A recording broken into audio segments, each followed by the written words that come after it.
I do this thing called rewriting your body story, where you take all of these, it's just like journal prompts, right? But you do all of this writing to uncover where it came from and then to decide what you would like your experience of your body and dance to be. It's helpful and empowering to feel like you get to write your own story and you don't have to fit yourself into some box that people have tried to fit you into. I'm Caitlin, a former professional ballerina turned dance educator and career mentor, and this is the Brainy Ballerina podcast. I am here for the aspiring professional ballerina who wants to learn what it really takes to build a smart and sustainable career in the dance industry. I'm peeling back the curtain of the professional dance world with open and honest conversations about the realities of becoming a professional dancer. Come along to gain the knowledge and inspiration you need to succeed in a dance career on your terms. Hello and welcome to the Brainy Ballerina podcast. I'm your host, Caitlin Sloan, and I'm here today with Jess Spinner. Jess is a former professional dancer turned multi-certified holistic health, nutrition, and lifestyle coach for dancers. She founded The Whole Dancer in 2015 to help dancers prioritize their well-being, find peace with their bodies, feel confident in their food choices, and put their health first. Jess, I really admire you and all the work you do in this industry, and I am so thrilled to chat with you today.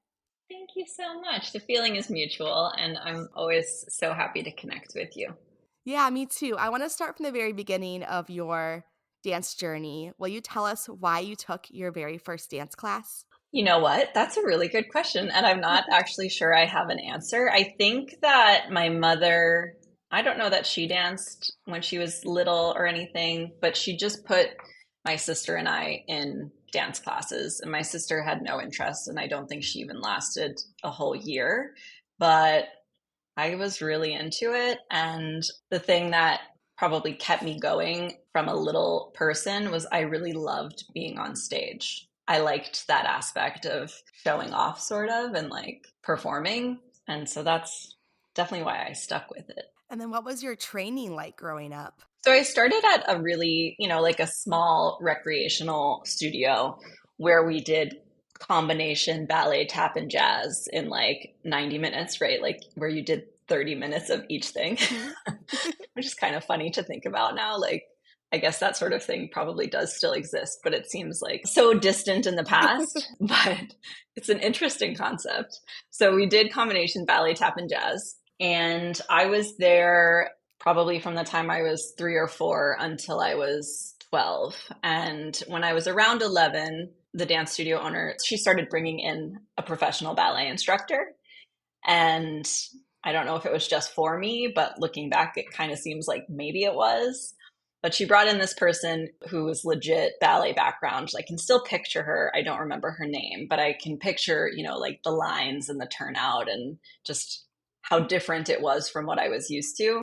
I was already on point. I think I got on point when I was like 9 or something like that. But it was there that then my studio owner at that initial school said to me, I think you should leave and go somewhere where they actually can teach you ballet. And so then I trained at the Iglevsky Ballet School, or the school affiliated with the Iglevsky Ballet at that time on Long Island. And I was there through high school. And then I went to college. And how did you decide to attend college for dance? My story in that I think is kind of funny because I was at my first summer intensive, which was at my home school, the Iglevsky. And one of the teachers said to us, I don't remember the words exactly, but whatever she said, I got the message that if you want to dance professionally, you can't go to college. And I was 13 probably at the time. And I went home that day and I said to my mom, if I want to dance professionally, I can't go to college. My mother was like devastated. And she was like, wait, no, you have to go to college. So it became this conversation over the years where ultimately we came to the agreement that I would go to college, but I could go to college for dance. And, looking back to, I know I was not ready for a company at 18, mentally, emotionally, from a technical perspective, none of it. So it was definitely the right choice for me in my actual artistic growth as well. I think we're around the same age, and that was definitely the message at that time. Yes. Was that you don't go to college for dance, because I don't think that for our teachers, that was really an option. Right. There weren't college dance programs. So we were kind of one of the first generations that had that option. in a more serious way. And I feel like they were just like, what are you doing? That's not the path you take. Yeah, definitely. It was like right before second company and trainee and studio, like it was like right before that all started. Like you said, they just saw this straight path. You audition for companies and you start as an apprentice or cours de ballet dancer. Yeah, they had not actually imagined that there could be a different route, I guess, at that point. Yeah, I mean, it was definitely a different landscape. It truly was more straightforward, I think, then. And Right. that's It a whole was. nother For better or conversation. worse, Yeah. right? Yeah. And you went to Butler? Yes. What was your experience like? It was very good in a lot of ways. In my high school training, I was able to maintain my high school friendships and experience separately from my dance friendships and experience. And Butler kind of allowed me to have that again, where I had friends who were business majors and pharmacy majors, and I actually only lived with, in one of the years where I had 6 roommates, only one of my roommates was a dancer and the rest were other majors. That aspect of it really did provide some balance because I could go home and it wasn't just talking about dance all the time or casting or what had happened. And, my roommate, especially, she was a marketing major.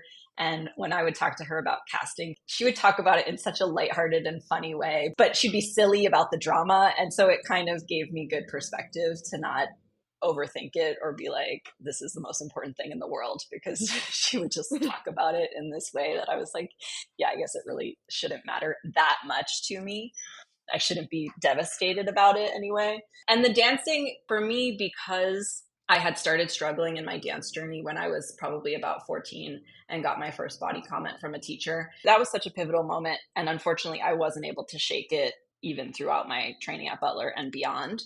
And so, as much as there were aspects of the dance program that I loved and enjoyed, and professors who I worked with who were wonderful, and I actually never got any body feedback while I was there, it was just so internalized that it was always on my mind. So I always say a big part of my dance journey was just kind of clouded by that all the time. That's very interesting because I had a very similar experience of getting my first fat talk at 14. Mm-hmm. And it was a theme throughout my whole career, but I never had a comment during college also Yeah. about that. And I wonder why that is, if it's just because you're paying so much money to be there, it's just like a different setting, or because it's like the Right. academic setting, there's more rules in place. You can't maybe say the things they say in other settings. I don't know, but that is an interesting point that you make. That was the only time in my career that I wasn't hearing that. Mm-hmm. My body was no different. Right. Yeah. A faculty member who is no longer on faculty there had a conversation with a friend of mine. So I do know that it was kind of happening. I would say for me, a lot of my body stuff after age 14 was self-created. I maintained the position regardless of how big or small I was, that my legs were too big.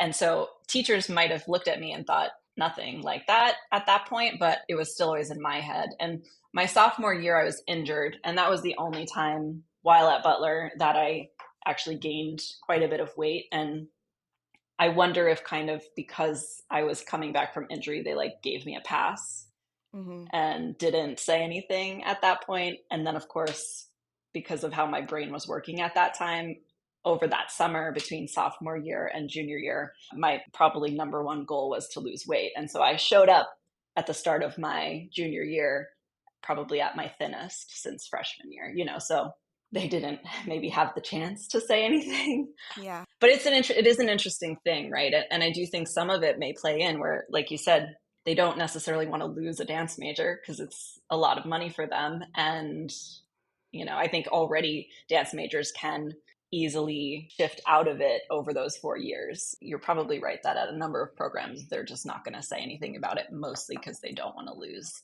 the money. Yeah. I want to definitely talk about the body image piece, but I'm curious what your transition from college student to professional was like. How did that go for you? Yeah. I went out and auditioned in my senior year. It was lucky, I think, with Butler as far as location, since we were so close to Chicago and a lot of auditions come through there. So that was definitely a benefit, especially because, as you know, at that time, nothing was online, or like very little was online. Like, when did the internet start? Like when we were in college, probably. I was like that generation where you had to have a college email address to get a Facebook account. Like Yes, that exactly. was, Same. yeah. Yeah, yeah. It was such a big deal too when it Hmm. came. So we went out and auditioned, and I auditioned with some friends. And I do often share that I went out and auditioned with my best friends from the dance department, who happened to be the ones cast as Sugar Plum and Dewdrop lead roles. And I was a flower demi soloist my senior year. And I went out on like the first couple of auditions, and I had this moment where I remember thinking to myself, this is such a huge mistake that I'm out here auditioning with these people, because obviously they're going to choose the friends who were cast in these lead roles because clearly they're better than me, right? Because that's what we tell ourselves with casting. Hmm. We're like, this means they're a better dancer and they have a greater likelihood to succeed. And I always share this with clients because it's just such a mindset shift where we were given opportunities at different auditions. None of the same opportunities were given to us. I was chosen to stay for things that these friends were not chosen to stay. They were chosen to stay for other things.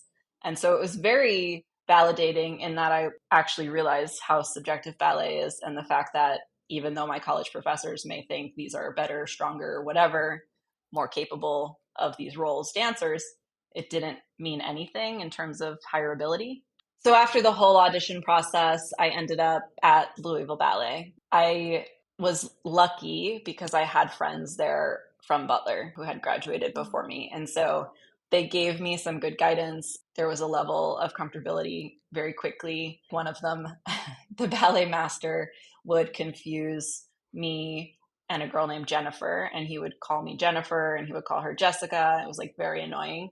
And so my friend from Butler said to him, just call her Spinner or Spin. And so he started calling me Spin. And it was good because it was like a good distinction. And I had my own personality. And, you Hmm. know, it was good that she was comfortable enough to say that to him and create that for me. And Louisville was hard for me because, like I said, I had this ongoing cloud and struggle. And so much of my focus was on my body and not on my technical and artistic growth, though I did grow hugely while I was there. After Louisville, being from New York, I knew I wanted to be back towards the East Coast. I didn't have a contract when I was leaving. And so I was like, what is next? And a friend of mine who had been a pharmacy major was moving to Boston for an internship. And I had always loved Boston after I went to the Boston Ballet summer dance program one year. And I was like, wow, I would love to live there.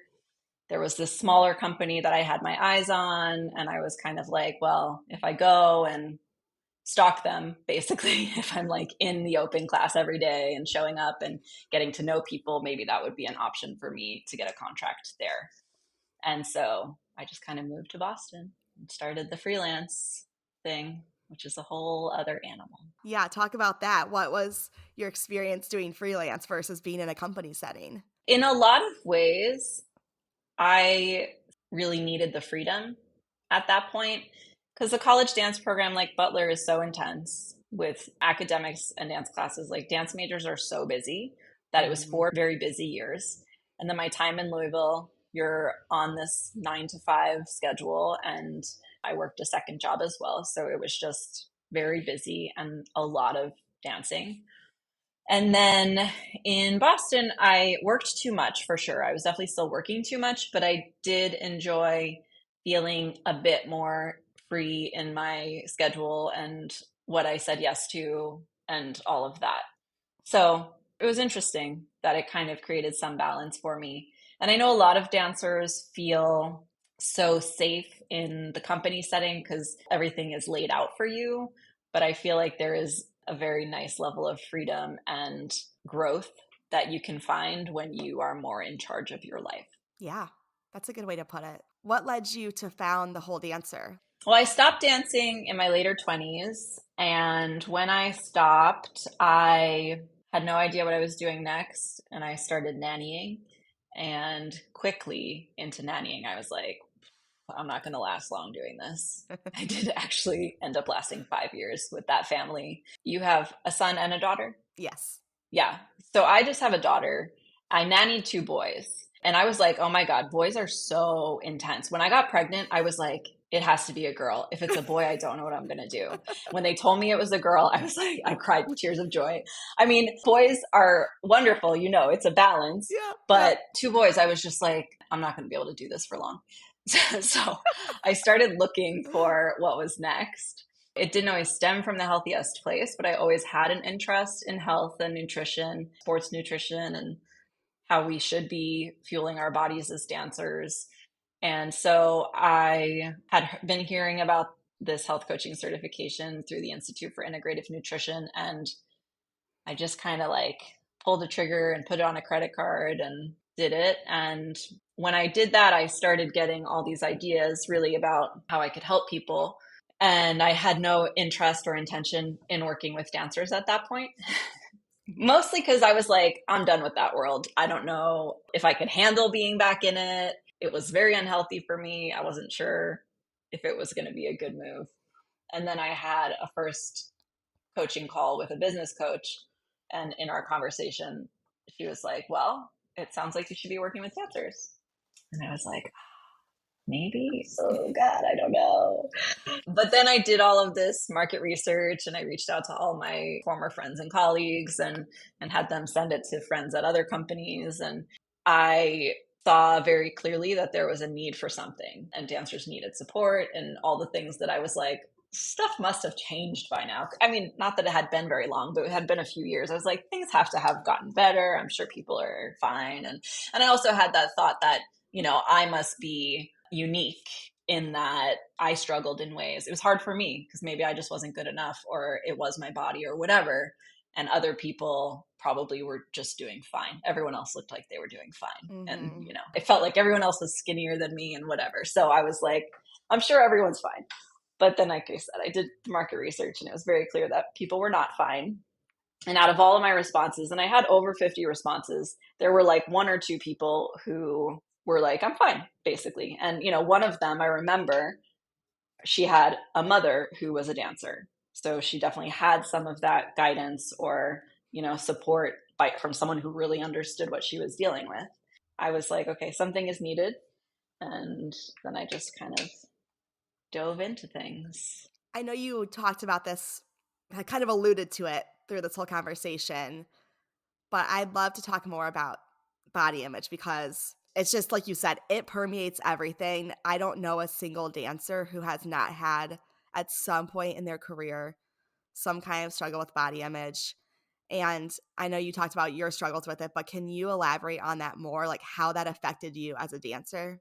Yeah. The big picture is I don't think I was able to actually reach my full potential as a dancer because of how focused I was on my body and what I perceived to be wrong with it. I just think I was constantly distracted by it. And I talk with dancers about this stuff all the time, right? And it's like you are either in class judging what you're seeing in the mirror, not even judging your technique as much, but you're just judging how your body looks or the size of it, or you're obsessing over what you're going to eat next, what you've already eaten. That was my main thought process. That was the main focus of my thinking.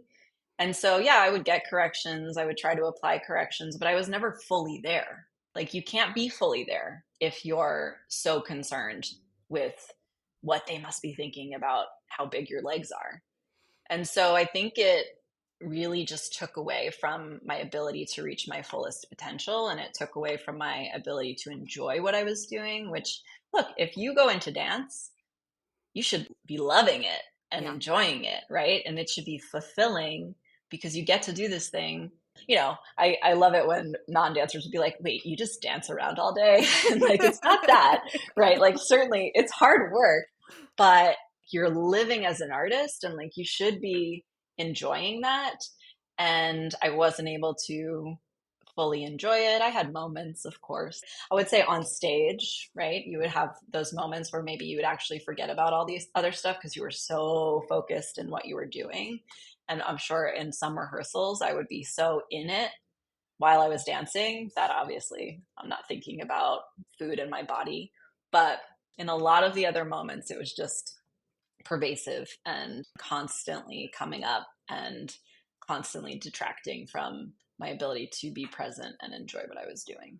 And you said you felt kind of alone in this. Like, did you ever talk to your friends, your peers about these thoughts you're having, or did you really feel like I'm the only one who's thinking this? Not in high school, but once I was at college and, so spending so much time with my dance major friends in and out of the studio, and then in company, spending a lot of time with those friends. In each place, I would have a friend who was very much on the same page as me. And, we would talk about what was wrong with our bodies together. And we would talk about what we were trying from a dieting perspective to try and be thinner.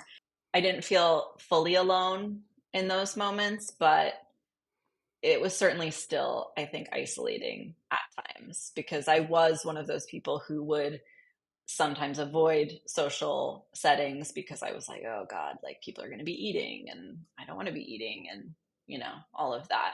These friends who I would connect with on the subject, we never really were helpful or encouraging towards each other in validating, like, no, you're fine. We would just kind of speak about our individual feelings about ourselves and struggles. And like I said, help each other, and I'm putting that in air quotes, help each other by talking about dieting and what we were cutting out from our food choices, that week or month or whatever. Did any of your friends in college who were not the dance major, did you ever talk to them and were they ever like, that's not normal? Dance is such an insular world and we're all Yeah. going through this and we think it's just really normal. And then outside of it, people are like, wait, what?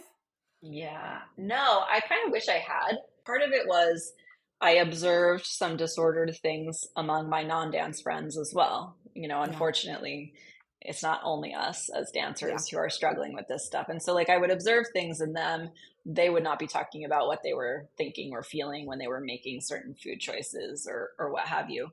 I think to avoid ever being like accused of having an eating disorder, I would kind of put on a show when I was around, even like my mom in high school, like I would always eat a normal dinner. It was breakfast and lunch when she wasn't really watching me that I was eating very little, but then I would kind of eat normally at dinner time because she was around.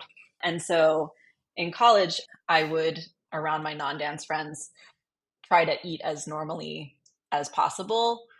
Sometimes it was very low calorie, and I'm sure they were like, that's not a lot of food, but nobody ever called me out on it. And then it would be very secretive as well. And so, sometimes I was going through things that I just was trying to hide, but I'm sure it wasn't actually that well hidden.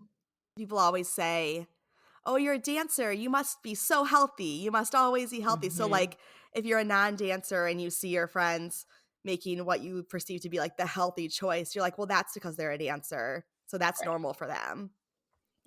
Exactly. When it comes to dance ticketing solutions, I have tried them all, and honestly, none can hold a candle to DRT, the premier online ticketing provider for dance studios. Whether you're planning a recital, a summer camp, or the Nutcracker, DRT is the one I recommend over and over again.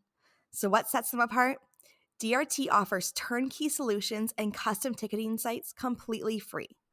Plus, their dedicated customer service team works extended hours to support both you and the dance studio and your patrons. I have been lucky enough to experience their incredible customer service firsthand, and I am always blown away. No request is too crazy. They always find a way to make it happen so that you can sit back and focus on the dancing, knowing your customers are in great hands. Are you ready to get started? Tap the link in the show notes to learn more and be sure to mention that the Brainy Ballerina referred you.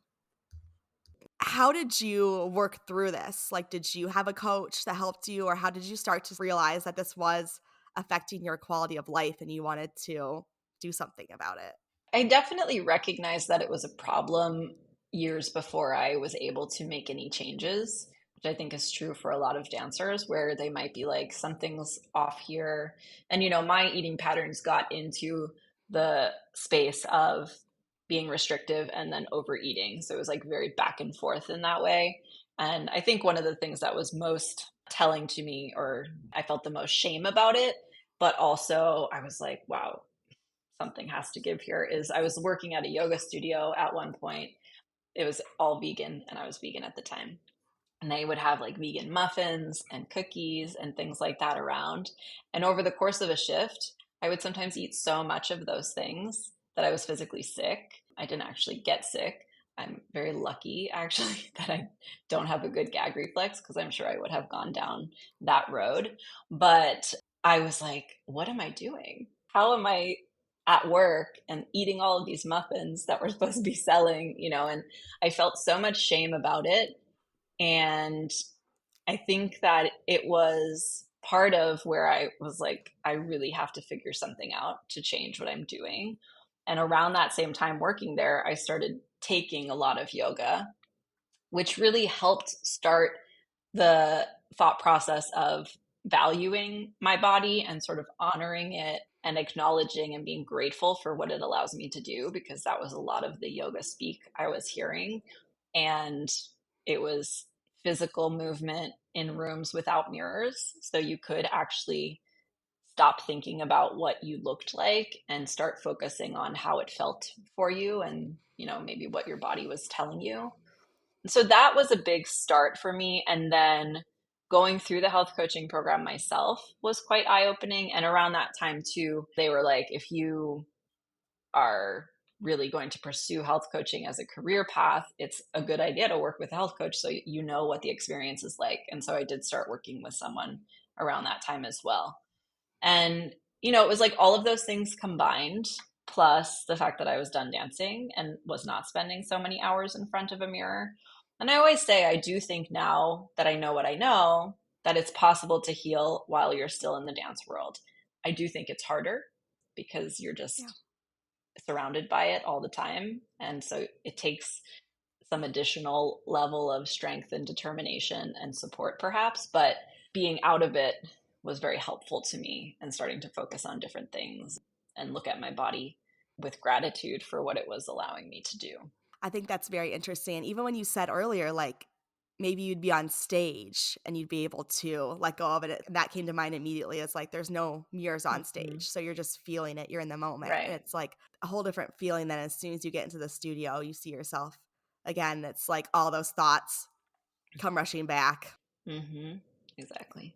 So if you have a dancer that comes to you and they're struggling with body image, what are some of the first steps that you take or that they should take? I do think it's helpful to know where it kind of came from or when it sort of started for them. And dancers do have so many varied stories about parents making comments or parents expressing concern because they look around and they notice my child's body maybe looks different than their peers, or teachers saying things, or even just for themselves, like, oh, the more I've been on Instagram, I see these professional dancers and they look a certain way. And so I feel like I'm supposed to look that way. And I think that once you can kind of say, this is a big part of where it originated. And then I do this thing called rewriting your body story, where you take all of these, it's just like journal prompts, right? But you do all of this writing to uncover where it came from and then to decide what you would like your experience of your body and dance to be. It's helpful and empowering to feel like you get to write your own story and you don't have to fit yourself into some box that people have tried to fit you into. Realistically, right, some of that might look like exploring different paths in dance because you want to prioritize your health over anything else. But, like I said, I do think dancers find that process very, very empowering. Can you give an example of like how someone might rewrite a story that they have? If my body story has been my legs are too big and that makes me not look like a ballet dancer, to instead say, my legs are one of my biggest assets because they give me so much power and strength. And when I use them, I'm able to jump higher and hold my extensions longer. And it's a reframing aspect, but then also you can take it deeper and say, along the line of my career, if people give me feedback on my legs, I can come back to the power that I know exists in them. So, like, the process of rewriting is to kind of go down the list of things, both that perhaps have been said to you or that you are now saying to yourself, and to reframe them in a way that's actually supportive and beneficial and also true. None of it can be pretend or things you don't believe, because you don't believe it, it's not going to get you anywhere. And that's one of the issues with think positively, or, just Hmm. say nice things to yourself. It's like, well, if you're not in the mind space or headspace that you believe those things, saying them is not necessarily going to do anything, at least not right away. Start with things that you actually believe, and then you can start to expand on that and take it a bit deeper and further. Yeah, I think that's really powerful too, because like you said, when someone comes to you and says something, now you have these tools because you're not negating the reality that like there's a lot about the dance world that still has not changed. And Hmm. we both know from the conversations that we have and people we talk to, like, this is still happening a lot. Hopefully, as generations go and the dancers that we talk to have learned new skills, things will start to evolve, but it's slow. It's so slow. So being able to have that skill, even in the face of whatever is happening, is really powerful, I think. And for so many dancers, sometimes it's younger, but a lot of the time it originates through puberty. Hmm. And I do think it's helpful to even just be able to look back at your younger self and say, look, her body was changing because it was supposed to. And she was gaining weight during that time because she was supposed to. There's nothing wrong or bad about what was happening. What was wrong or bad is that there were adults around who should have known what was going on, who decided to tell you something's wrong with you because you don't look like you did when you were 12. You're not a string bean anymore. It's like, yeah, well, there's a lot of kids who have, again, quote unquote, the ideal ballet body until they go through puberty and start to develop into grown up women, and it's like, that's such a disaster that people are creating for young minds. We have to now have the knowledge and perspective to see, yeah, if someone's a lanky string bean, that's not going to stay that way forever. Don't get attached to it as an adult, thinking that that's exactly what that person's going to be until they're in their 20s, because that's really not realistic. Yeah, and punishing kids for something that happens naturally in your body, like, it's just Right. crazy when you say it Yeah. so plainly like that. It's like, yeah, what are we doing? It shocks me. I know. Both of our stories, like, hearing this when we were 14, it's like, that's Right. puberty, you know? That's what was happening. Yeah, It makes me feel like dance teachers and studio owners just need like a class on growth and development. They need to be reminded, for sure. get ready, because if you look at a 12-year-old or an 11-year-old and they have this long, lanky body, it's not going to stay that way. It shouldn't. It's not healthy for it to go unchanged for the next 5 to 10 Yeah. years. So mentally prepare yourselves. All your students' bodies are going to change. So don't get attached to it. Yeah. I hear you talk a lot about body image resilience. Could you talk about that and how you can cultivate that as a dancer? It's the idea that most of us will continue to sometimes have bad body image days, or days where we look in the mirror and don't like what we see, or we're more self-critical. And I'll throw out here as a tip, if you track your period in an app, odds are you'll notice there may be some consistency in the timing of your biggest body image struggle days. Because I always say, like, I consider myself pretty healed, but before my period, I'll have some days where I might look in the mirror and be like, I don't love that, or I'll fixate on my thighs a little bit for a minute. And it's very common for it to kind of have an upswing during those days. But the resilient part comes in where, for me now, especially, and for dancers who I work with who get to this point, I might look in the mirror and have those thoughts, but I'm able to just move on with my life. And now I'm usually like, okay, this is a hormonal thing that's messing with my brain right now. And so I'll just be like, my legs are fine. And I move on with my life. And that's where the resilience is, right? It's, again, it's not like anything false where you look in the mirror 365 days a year and you're like, wow, my body's perfect, or it's exactly what it should be, or exactly what it needs to be for ballet. But you might look in the mirror and have hard days, but you can always come back to not letting it affect you as much, or just moving on with things and saying, like, okay, yeah, I'm not feeling great about this part of myself right now, but I can still love myself and I can still move forward in my day and my life. How do you help dancers cope with the realities of the ballet world and the world that they're in? Because I know you said it is easier to move on and find body image resilience and all of these things when you're not in the ballet world. But obviously, like, dancers don't want to have to leave. You know, we love to dance. It's like, how can you do both? Part of the journey or struggle, perhaps even, is trying on different companies. And like you work with Mhm. dancers auditions, so you know this is not necessarily the easiest of suggestions. But if you're in a company where you're constantly being told, this is wrong with your body, I don't love this about you, your casting is being affected, and they're being clear, like, I didn't feel like I could cast you in this ballet because of the tutu or whatever, the unitard, who knows, right? Whatever it is. If you're constantly experiencing that, I think a lot of the dancer mindset is, well, I have to figure out a way to fit into this box that they want me to fit into. They think that this is too big. I have to figure out a diet or a cross training plan that's going to help my legs look longer or leaner or whatever. And I think that the real path should be to ask yourself, do I feel good about how I'm fueling myself now? Do I feel like I'm at my healthiest? What do I think or feel about my dancing, separate from what they're telling me about my body being wrong? And if you feel good in your dancing and you feel like you're eating well and your food relationship is in a good place, you got to start looking elsewhere. I recognize that this is not the easiest suggestion because it's not easy to get a job in the dance world. But I've worked with dancers who are in that position and sometimes at very high level companies. And when they actually put feelers out, started to audition elsewhere, they were able to get other jobs where their bodies were not viewed as an issue. And I think that sometimes it is just a matter of trying to find a place that values you as you are at your healthiest. Yeah, I definitely agree with that. Does the mere thought of audition season make your palms start to sweat? Do you feel completely overwhelmed with getting everything together on top of your regular dancing schedule? I've been there, and I totally get it.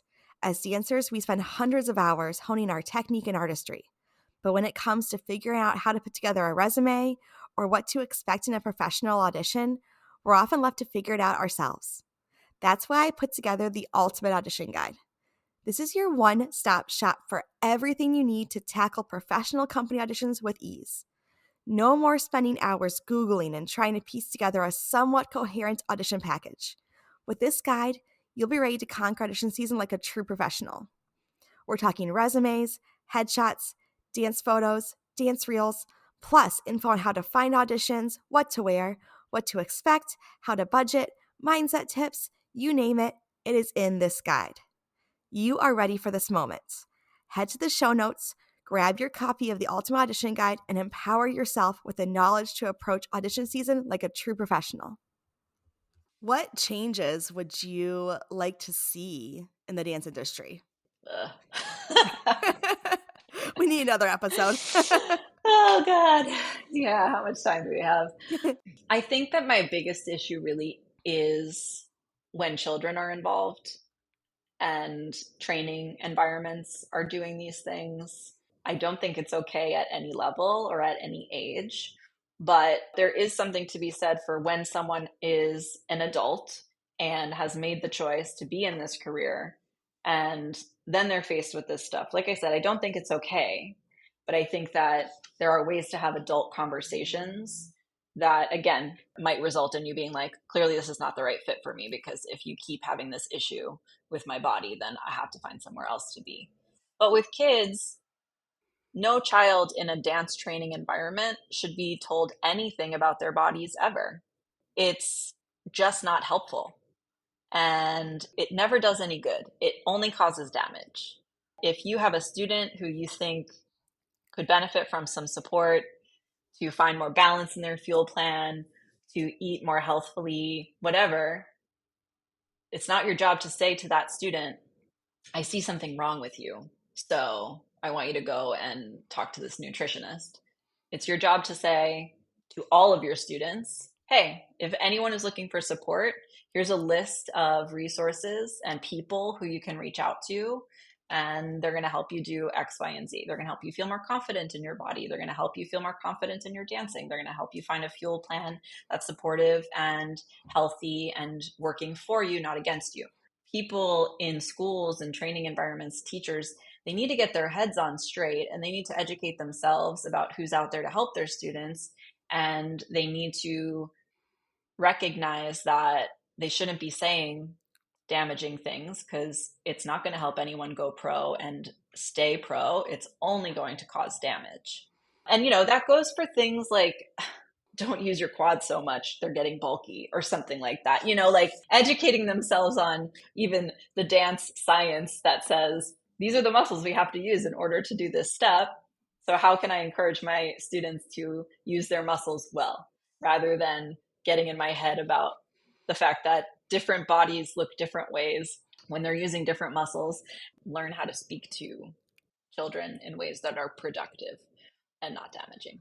I mean, it's so tricky because the dance education field, it's not codified. I mean, there are curriculums you Right. can get certified in, there's things you can do, but anyone can open a dance studio and start teaching kids. Right. You don't have to know anything about childhood development, body image, dance science, like all the things you listed. Yeah. It's so hard to know if you're finding a person who's going to be a positive role model for your child's life. And I really do think that teachers mean well. Like, I don't think that most people are going out there maliciously and being like, I'm going to see how many young kids I Mm-hmm. can scar. But if you don't educate yourself on those things, then chances are you might inadvertently be doing harm. The issue is that many of them, teachers, have convinced themselves that they know what it takes to go pro and they know it's necessary from a physical perspective. And so if they didn't say something, they would be doing a disservice to their students.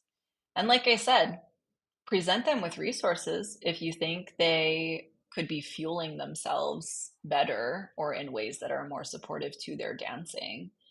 But to take that on yourself and say, oh, I have to encourage them to lose weight by things like that I hear about, like telling them to stop eating carbs. Like these are things that teachers say to kids. Oh, you should really cut back on carbs. Just bad advice. Does your daughter dance? Right now she does. Yeah.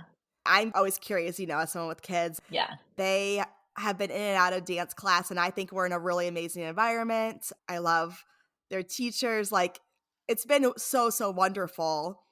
And so I love where we're at. But I also am always like just worried because, we know too much about the industry at Right. large. And I'm always like, how would I feel about it if they wanted to pursue this professionally? I'm trying to stay present and not think so far about pursuing it That's probably a professionally. good idea.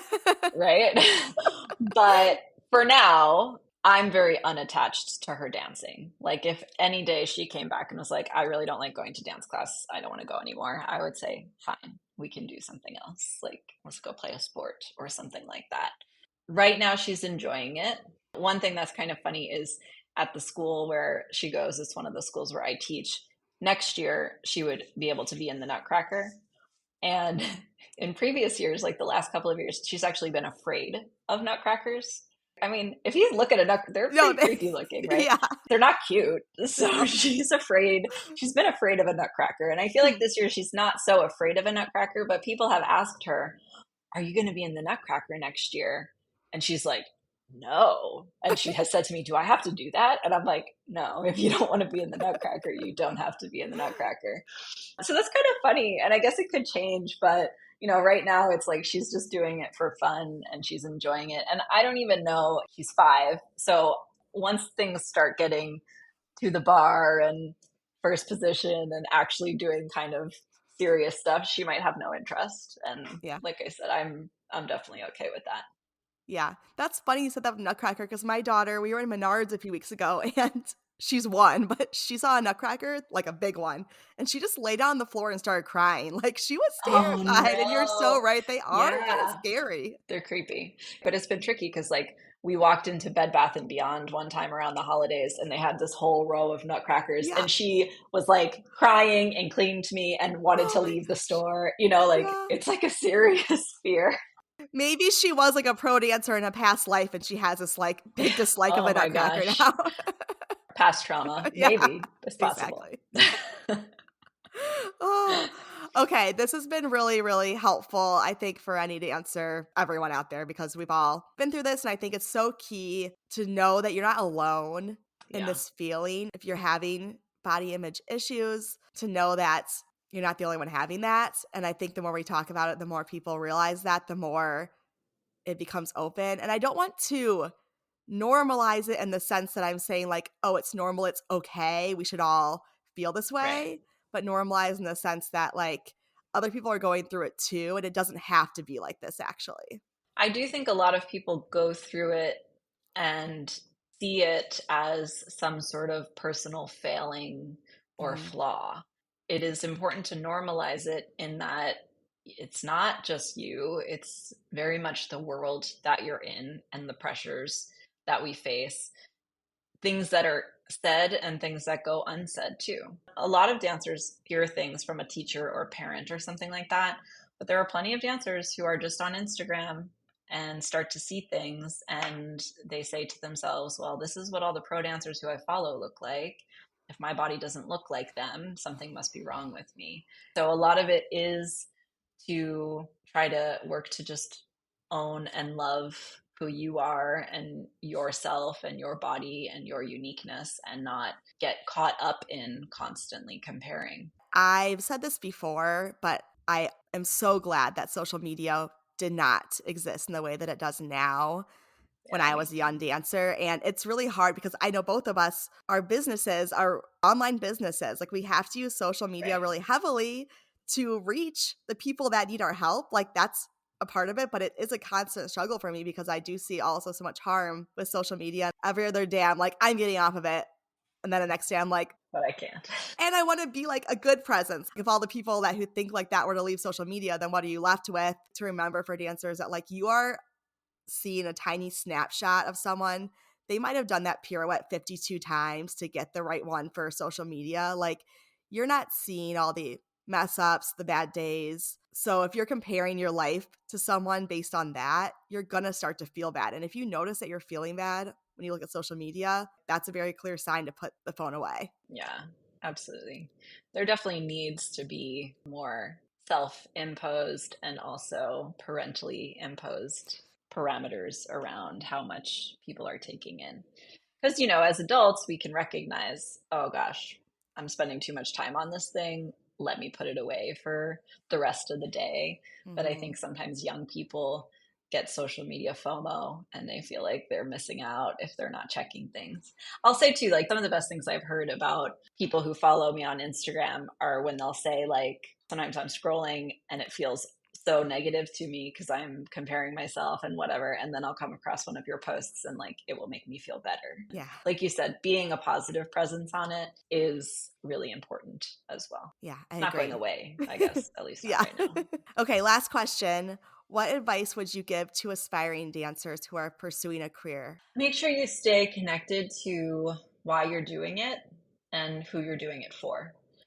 Because even in training years, dancers start to be really concerned with the people at the front of the room and getting approval from their teachers, and the teachers giving them positive affirmation and validation. It should be about you and why you're doing it for yourself.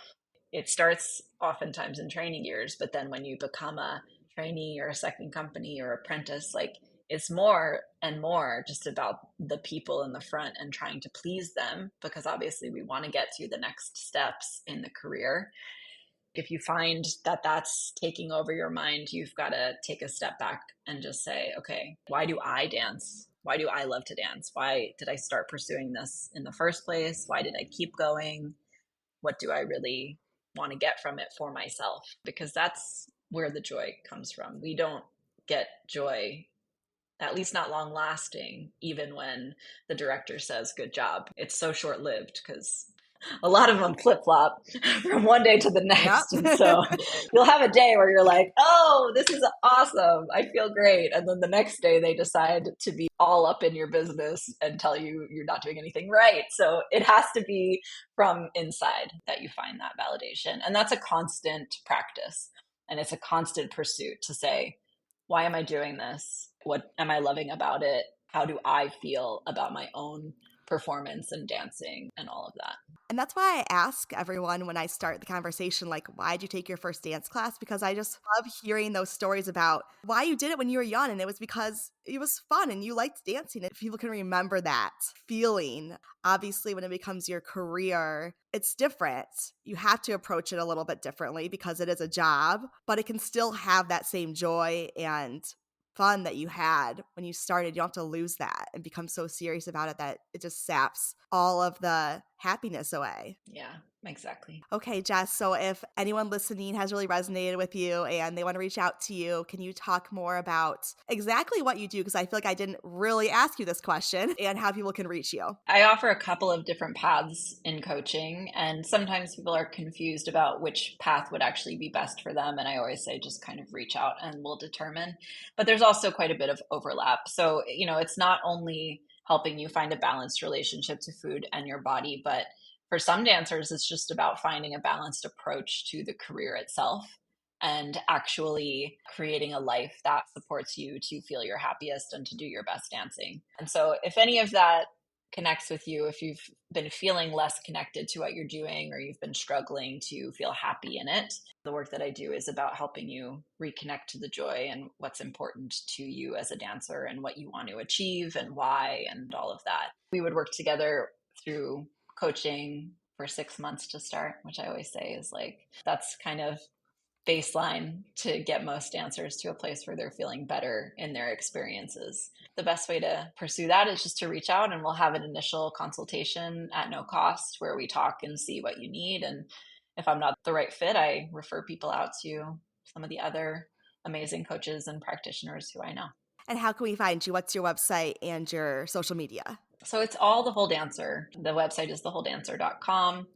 Instagram is @thewholedancer. Podcast. Pretty consistent across the board. Amazing. Thank you so much, Jess. This was really, really good. Thank you so much for joining me today. Thank you so much for having me. This was awesome. Thank you for tuning in to the Brainy Ballerina podcast. If you found this episode insightful, entertaining, or maybe a bit of both, I would so appreciate you taking a moment to leave a rating and hit subscribe. By subscribing, you'll never miss an episode, and you'll join our community of dancers passionate about building a smart and sustainable career in the dance industry. Plus, your ratings help others discover the show too. I'll be back with a new episode next week. In the meantime, be sure to follow along on Instagram @TheBrainyBallerina for your daily dose of dance career guidance.